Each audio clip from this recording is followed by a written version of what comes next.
Good morning students. Myself Vijayalakshmi Shandile, faculty of Shiv Jyoti Educational Group Kota. How are you all? I hope you all are fine. बच्चों आज हम कक्षा 8 की पाठ्य पुस्तक वसंत भाग 3 का पाठ 17 बाज और सांप पढ़ेंगे। बच्चों निर्मल वर्मा द्वारा लिखित ये कहानी एक बाज और सांप की है।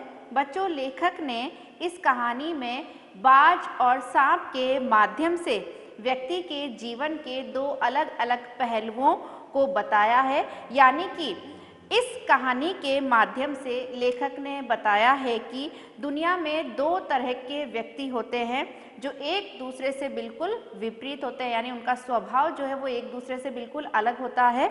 और एक तरफ उन्होंने ऐसे व्यक्ति के बारे में बताया है जो साहसी होते हैं, वीर होते हैं और जो अपने जीवन को पूरी जिंदा दिली से जीते हैं और जो अपने जीवन से पूरी तरह से संतुष्ट होते हैं और खुश होते हैं। दूसरी तरफ ऐसे व्यक्ति होते हैं जो डरपोक और कायर होते हैं और जो छुपकर रहने में, दूसरों से दबकर रहने में अपने आप को सुरक्षित महसूस करते हैं। यह उनकी नासमझी है, फिर भी वह अपने जीवन से पूरी तरह से संतुष्ट होते हैं और खुश होते हैं। बच्चों इस कहानी के जो दो पात्र हैं बाज और सांप, उनमें से जो बाज है उसका जीवन के प्रति जो नज़रिया है वह जिंदा दिली का है।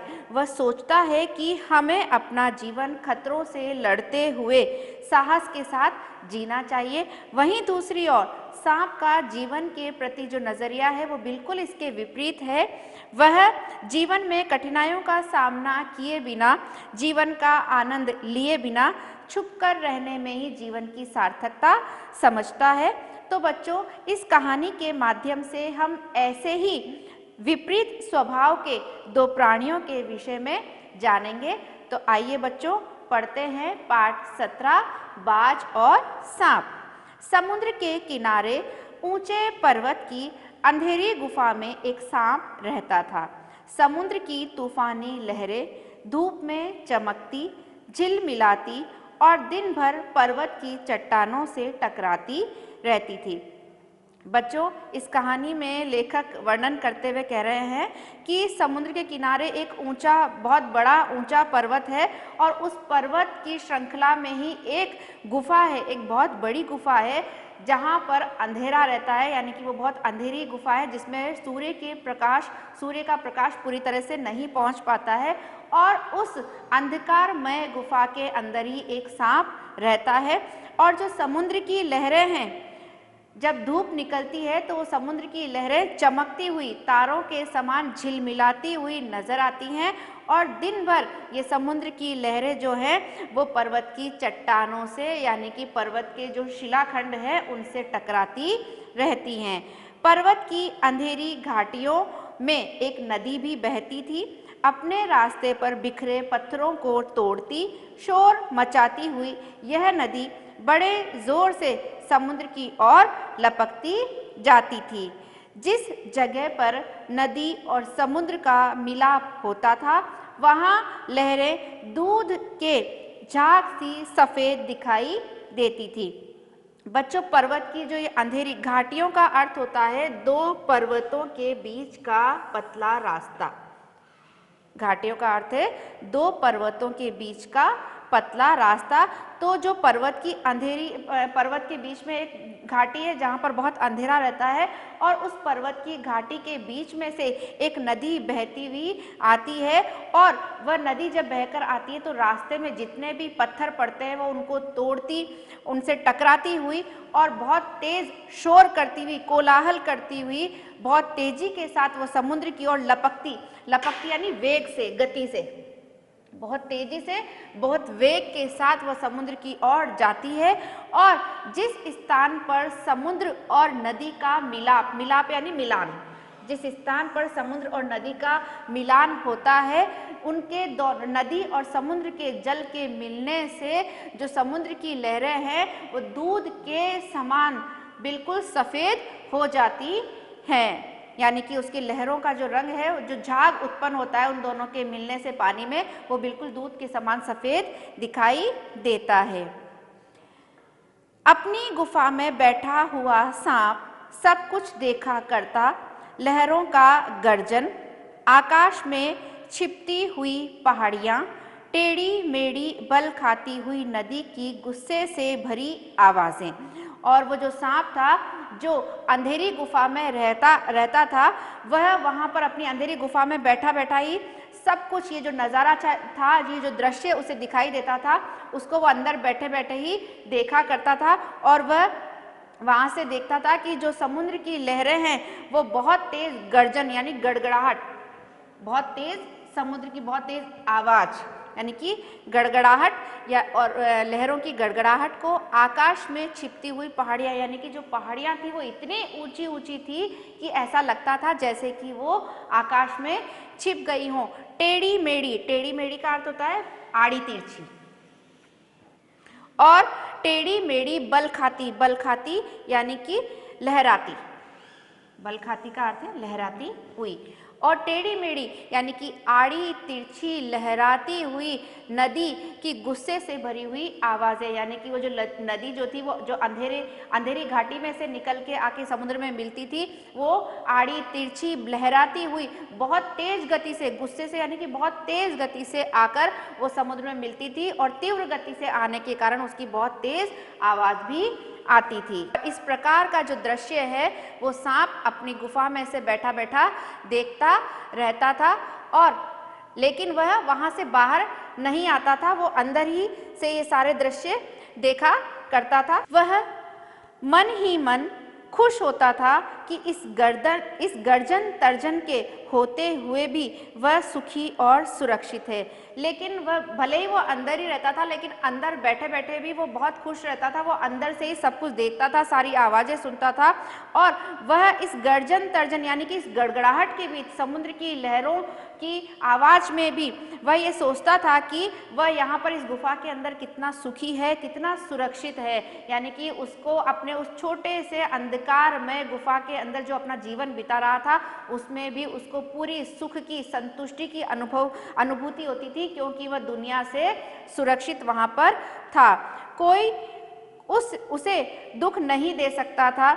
सबसे अलग, सबसे दूर वह अपनी गुफा का स्वामी है। उसे इस बात की संतुष्टि थी कि वहाँ पर उसकी इस दुनिया में, उसकी जो ये एकांत दुनिया थी, उसमें किसी का भी दखल नहीं था, यानी किसी का हस्तक्षेप नहीं था।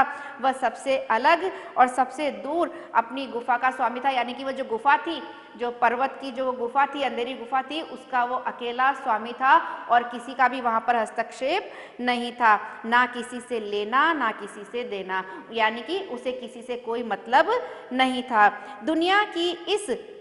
दुनिया की भागदौड़, छीना झपटी से वह दूर है। सांप के लिए यही सबसे बड़ा सुख था। उसे इस बात का सबसे बड़ा सुख था, या उसे इस बात की सबसे बड़ी संतुष्टि ये थी कि वह दुनिया की जो भाग दौड़ भरी जो जिंदगी है, यानी कि लोग भाग रहे हैं अपना जीवन, चीज़ों को, किसी वस्तु को पाने के लिए जो लोगों में होड़ा होड़ मची हुई है, वह इस होड़ा होड़ से, इस भागदौड़ से कोसों दूर था। और छीना झपटी का अर्थ होता है कि कोई वस्तु किसी के द्वारा लेने की कोशिश करना। छीना झपटी का अर्थ होता है कोई वस्तु किसी के द्वारा किसी से छीनने की कोशिश करना। तो वह इसी बात से संतुष्ट था कि वह दुनिया की इस भागा भागी से बहुत दूर है, और वहाँ पर उसके पास ऐसा कुछ भी नहीं है, या कोई दूसरा ऐसा व्यक्ति नहीं है जो उससे कोई वस्तु छीनने की कोशिश करे। यानी कि वह इस तरह के माहौल से बहुत दूर एकांत में शांत जीवन जी रहा था, और यही उसका सबसे बड़ा सुख था। उस एक दिन एकाएक आकाश में उड़ता हुआ खून से लथपथ एक बाज सांप की उस गुफा में आ गिरा। उसकी छाती पर कितने ही जख्मों के निशान थे, पंख खून से सने थे, और वह अधमरा सा जोर शोर से हाँफ रहा था। तभी एक दिन अचानक, एकाएक का अर्थ होता है अचानक, तभी एक दिन अचानक आकाश में उड़ता हुआ एक सांप जो था, एक दिन अचानक आकाश में जो बाज उड़ता हुआ वो वहाँ पर आके गिर जाता है और वो देखता है कि जो बाज है वो पूरी तरह से खून में सना हुआ था, खून में लथपथ यानी खून से भरा हुआ था। और वह गुफा के बिल्कुल पास में यानी गुफा के बिल्कुल मुख्य द्वार जहाँ पर था गुफा का, वहीं पर आकर गिरता है।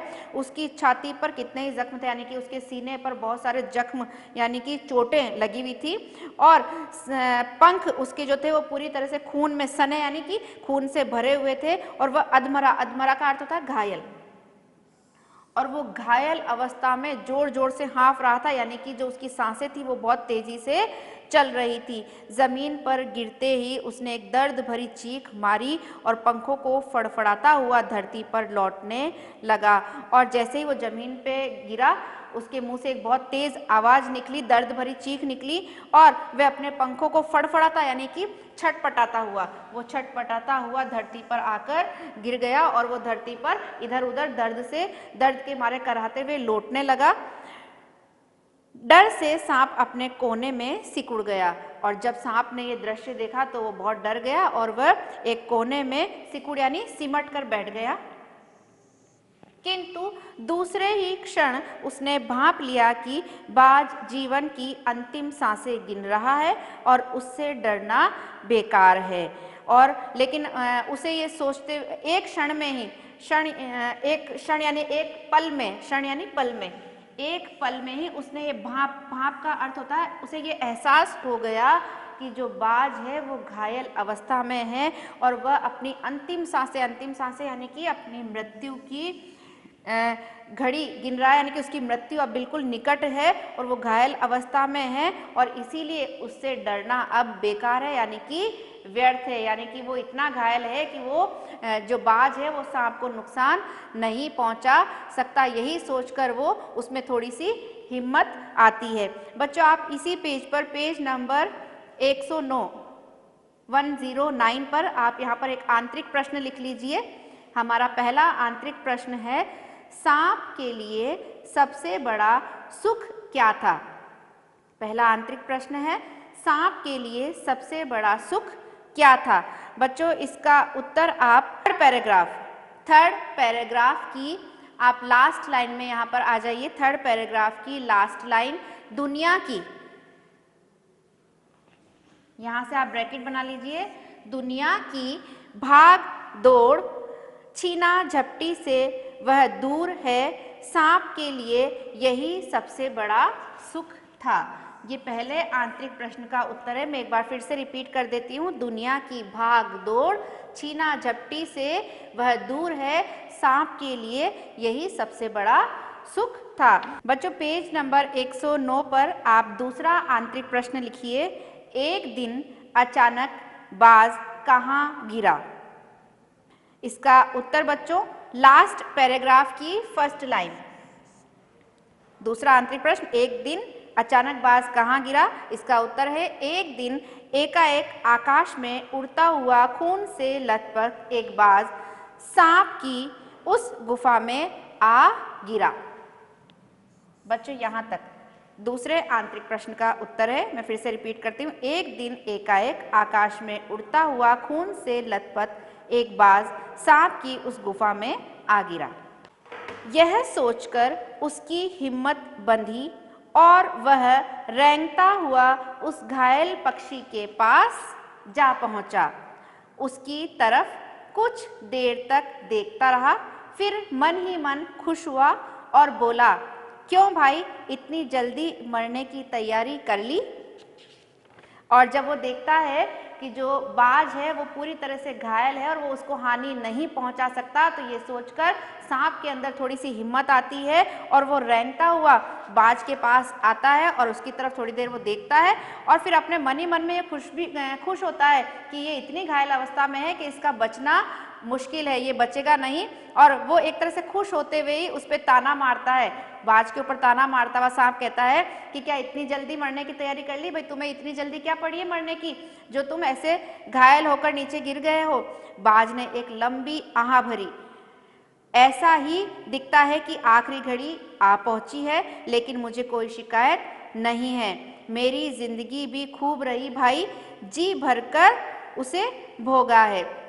और जो बाज था वो लंबी आह यानी कि सांस, आह का अर्थ होता है एक लंबी सांस वो लेता है और कहता है कि हाँ, मुझे भी ऐसा ही लग रहा है कि मेरी अंतिम घड़ी, आखिरी घड़ी यानी कि अंतिम घड़ी यानी मेरी मृत्यु का जो समय है वो अब निकट आ गया है, लेकिन मुझे अपने जीवन से कोई शिकायत नहीं है, यानी कि मुझे कोई शिकवा नहीं है, क्योंकि मैंने जो अपना जीवन है वो पूरी तरह से जिया है।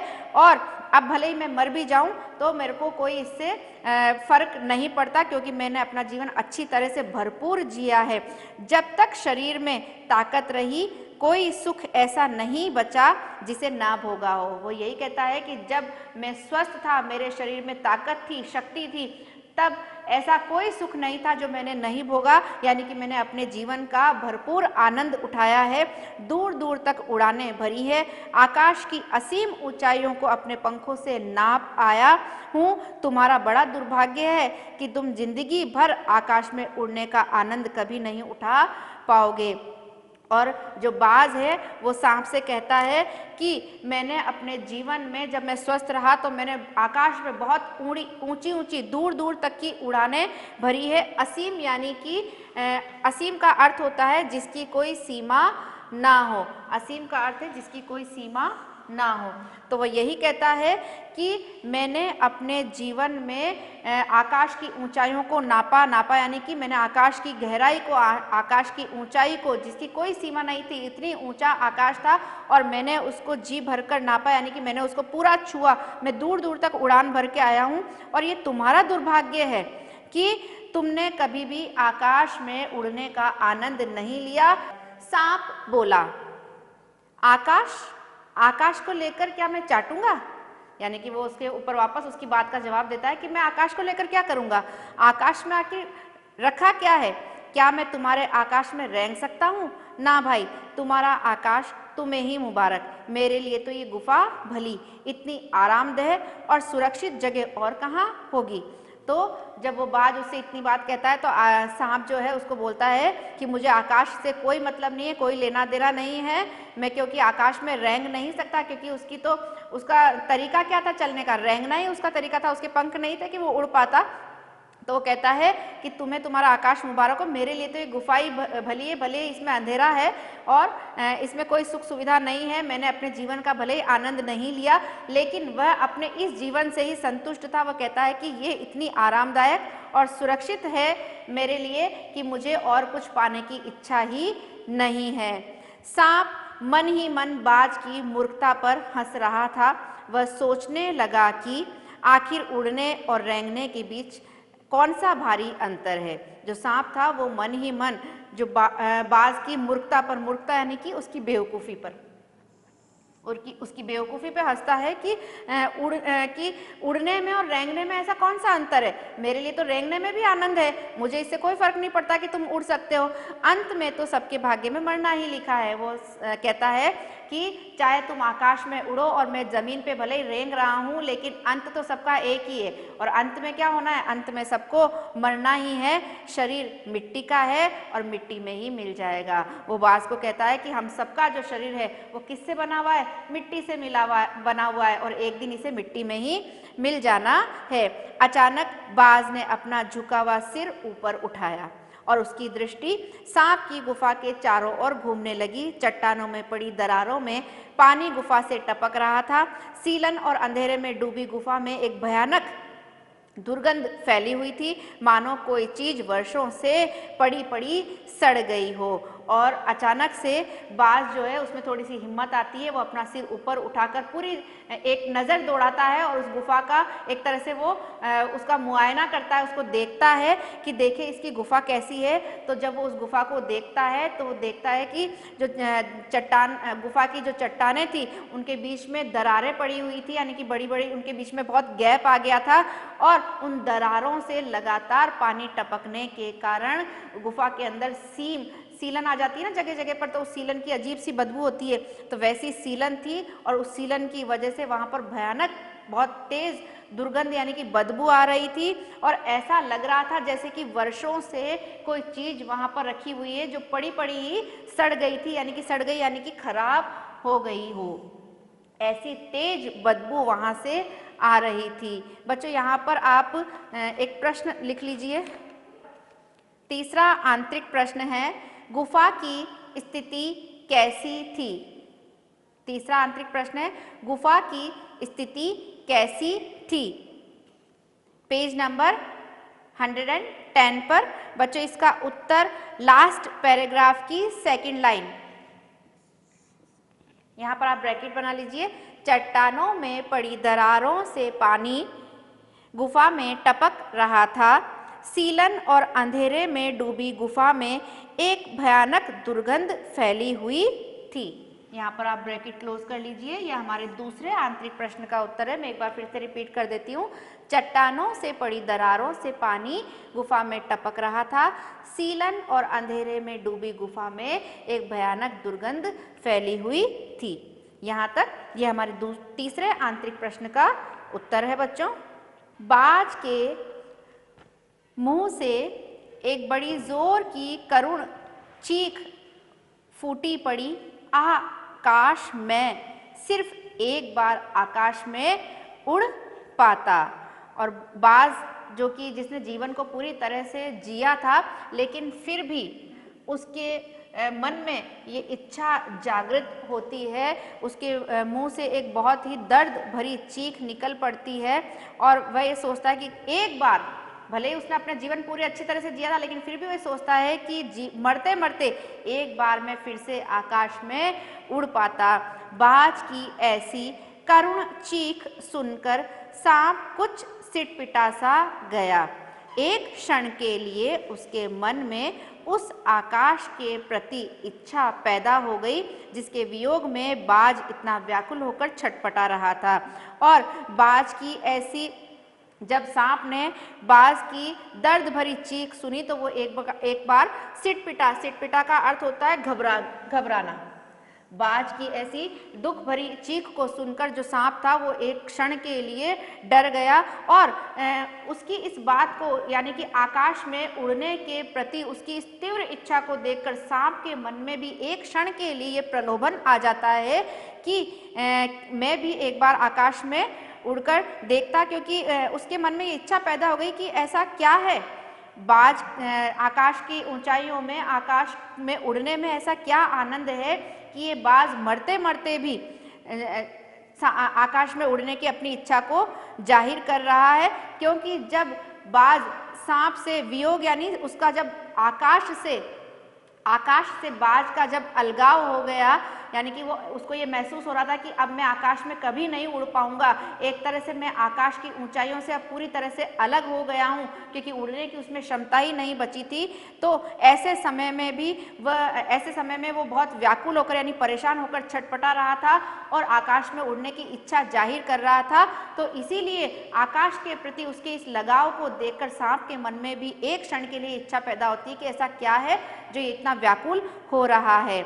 उसने बाज से कहा, यदि तुम्हें स्वतंत्रता इतनी प्यारी है तो इस चट्टान के किनारे से ऊपर क्यों नहीं उड़ जाने की कोशिश करते? हो सकता है तुम्हारे पैरों में अभी इतनी ताकत बाकी हो कि तुम आकाश में उड़ सको। कोशिश करने में क्या हर्ज है? और इस तरह से सांप बाज को हौसला देता है, उसको प्रोत्साहित करता है कि एक बार फिर से तुम इस चट्टान पर ऊपर की तरफ, किनारे की तरफ जाओ और कोशिश करो, हो सकता है तुम्हारे पैरों में ताकत हो और तुम उड़ पाओ। तो इस प्रकार से वो उसको प्रोत्साहित करता है। बाज में एक नई आशा जग उठी। वह दूने उत्साह से अपने घायल शरीर को घसीटता हुआ चट्टान के किनारे तक खींच लाया। खुले आकाश को देखकर उसकी आंखें चमक उठी। उसने एक गहरी लंबी सांस ली और अपने पंख फैलाकर हवा में कूद पड़ा। जब सांप ने बाज का उत्साह बढ़ाया तो उसके अंदर भी एक नया जोश आ गया, एक नई आशा उसके अंदर पैदा हुई और वह दूने यानी कि दुगने, वह दुगने उत्साह से अपने घायल शरीर को घसीटता हुआ यानी कि खिसकता हुआ वह चट्टान की तरफ आया और उसने खुले आकाश को देखकर, जब उसने खुले आकाश को देखा तो उसकी आंखों में एक रोशनी आ गई, यानी कि एक खुशी की लहर उसकी आंखों में दौड़ गई और उसने एक गहरी सांस ली और फिर उसने हवा में उड़ जाने के लिए अपने पंखों को फैला दिया और वह उड़ गया, यानी कि हवा में कूदना यानी कि उड़ जाने की कोशिश के लिए उसने अपने पंख फैला दिए और वह उड़ने की उसने कोशिश की, किंतु उसके टूटे पंखों में इतनी शक्ति नहीं थी कि उसके शरीर का बोझ संभाल सके। लेकिन उसके पंख जो है वो पूरी तरह से टूट गए थे, उसके शरीर में बिल्कुल भी ताकत नहीं थी ताकत नहीं थी और उसके पंख इतने क्षतिग्रस्त हो गए थे कि उनमें इतनी ताकत भी नहीं बची थी कि वो उसके शरीर के बोझ को संभाल सके। पत्थर सा उसका शरीर लुढ़कता हुआ नदी में जा गिरा और उसका जो शरीर था वो लुढ़कता यानी फिसलता हुआ, जैसे पत्थर जो लुढ़कता हुआ नदी में गिर जाता है ना, उसी प्रकार से जो उसका शरीर था वह भी फिसलता हुआ नदी में जा गिरा। एक लहर ने उठकर उसके पंखों पर जमे खून को धो दिया, उसके थके मांदे शरीर को सफेद फैन से ढक दिया, फिर अपनी गोद में समेटकर उसे अपने साथ सागर की ओर ले चली। और जैसे ही वो नदी में गिरा एक लहर आई और उसने उसके पंखों पर जो खून लगा हुआ था उसको एक तरह से उस लहरों के पानी ने धो दिया यानी साफ कर दिया और उसके थके मांदे यानी कि थका हारा जो उसका शरीर था उसको लहरों ने सफ़ेद फैन यानी झाग, लहरों का जो सफ़ेद पानी था उसने उसके थके हुए शरीर को अपने अंदर ढक लिया, यानी कि वो लहरों के अंदर ही उसका शरीर जो था वो समा गया। फिर नदी अपने लहरें जो है उसको अपने में समेट कर, जैसे एक माँ अपने बच्चे को अपनी गोद में समेट लेती है, उसी प्रकार वो लहरें उस बाज के शरीर को अपनी गोद में समेटकर, अपनी लहरों में समेटकर सागर की ओर चली गई।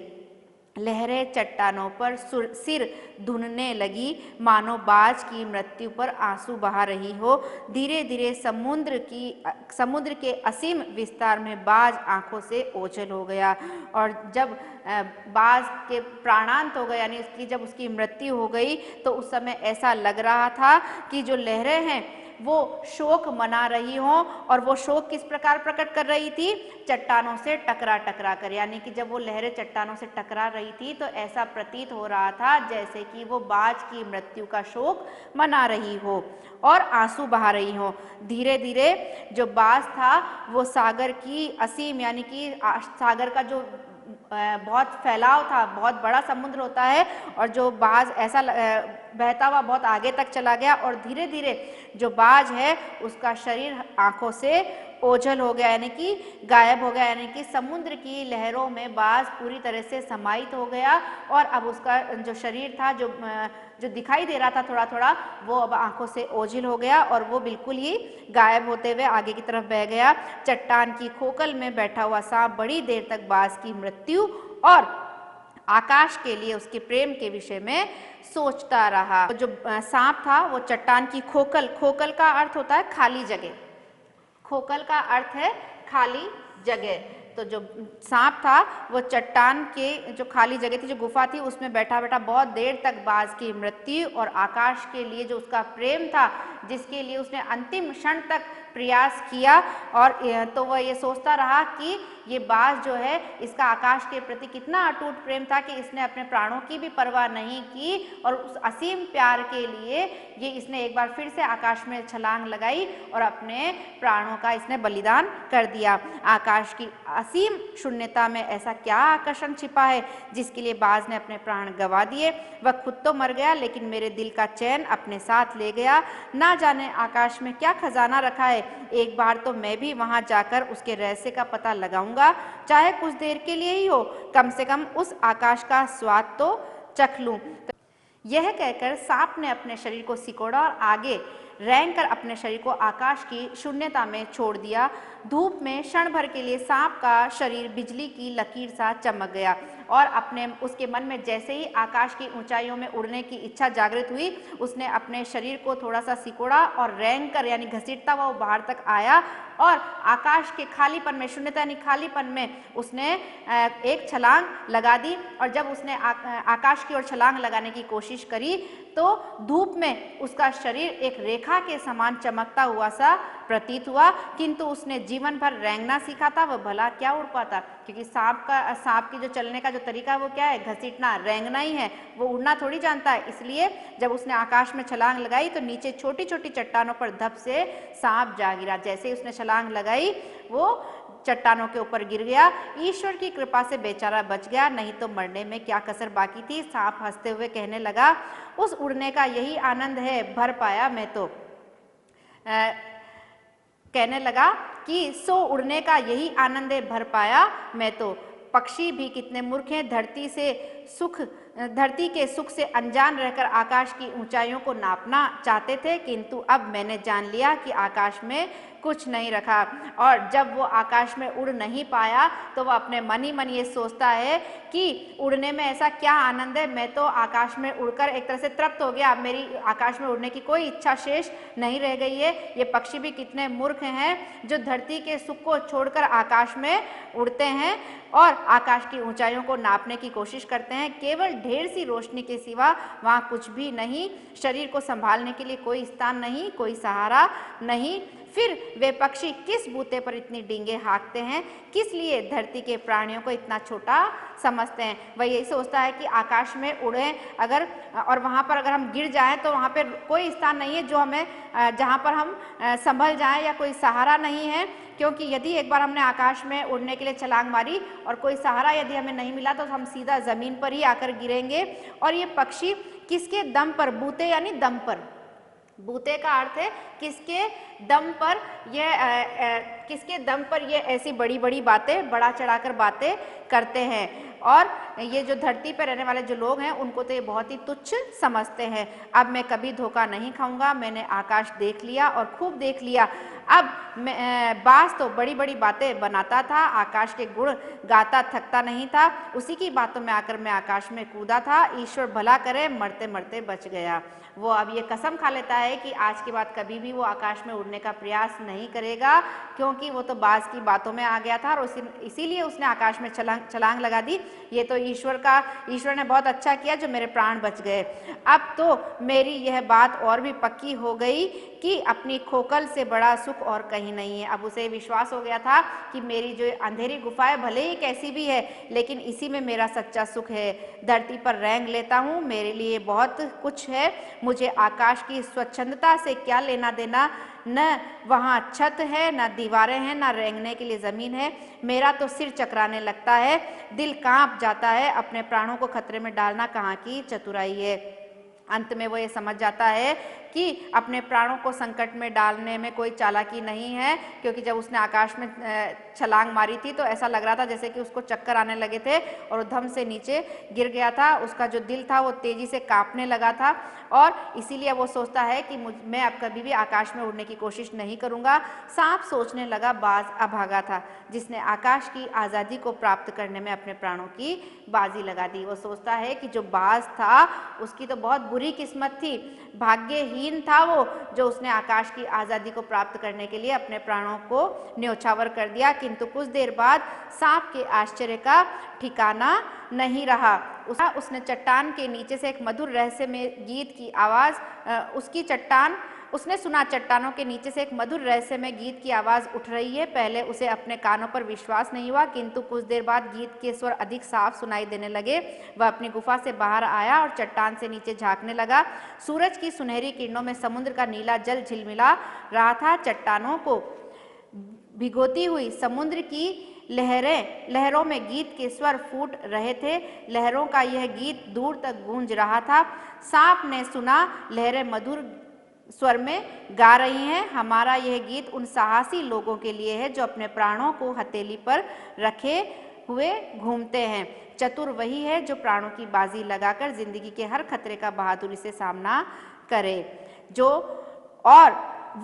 ओ निडरबाज, शत्रुओं से लड़ते हुए तुमने अपना कीमती रक्त बहाया, पर वह समय दूर नहीं दूर नहीं, जब तुम्हारे खून की एक एक बूंद जिंदगी के अंधेरे में प्रकाश फैलाएगी और साहसी बहादुर दिलों में स्वतंत्रता और प्रकाश के लिए प्रेम पैदा करेगी।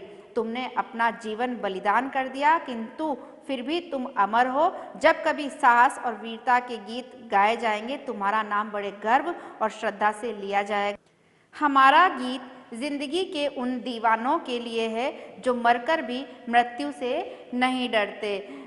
अंत में जो सांप है वो बाज को एक तरह से श्रद्धांजलि देता है, बहुत ही सम्मान जनक श्रद्धांजलि उसको अर्पित करता है। उसके मन में उसके प्रति सम्मान और भक्ति भाव उसके मन में पैदा होता है, क्योंकि वो सोचता है कि जो बाज था वो कितना निडर था, जिसने आकाश के लिए अपने बहुमूल्य प्राण तक दे दिए, और इसलिए उसके मन में उसके प्रति सम्मान की भावना पैदा होती है। आई होप बच्चों आपको ये कहानी पढ़कर समझ में आ गया होगा कि हमें आशावादी बनकर जीवन में आई परेशानियों का सामना करके आगे बढ़ना चाहिए।